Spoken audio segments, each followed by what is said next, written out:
Hi friends. మనం ఒక ఫంక్షన్కి వెళ్ళామనుకోండి, ఆడవాళ్ళు చాలా అందంగా రెడీ చేస్తారు. అదే ఆడవాళ్ళు కూడా ఆడవాళ్ళంకే చూస్తుంటారు, మగవాళ్ళు కూడా ఆడవాళ్ళంకే చూస్తుంటారు.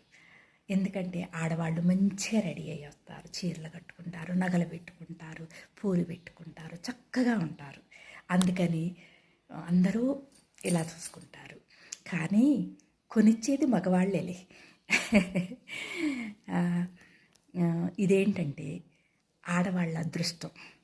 మగవాళ్ళు ఎందుకు చూస్తారంటే ఆ అమ్మాయి బాగుంది, ఆవిడ బాగుంది అని వాళ్ళు అనుకుంటారు. ఆడవాళ్ళేమో ఆ అమ్మాయి ఆవిడ కట్టుకున్న చీర బాగుంది, ఆవిడ పెట్టుకున్న నగలు బాగున్నాయి అని వాళ్ళు చూస్తుంటారు. ఈసారి మనం కూడా అలాంటివి చేయించుకుందాం అనుకుంటారు కదా. నా వీడియో మీకు నచ్చినట్టయితే లైక్ చేయండి, షేర్ చేయండి.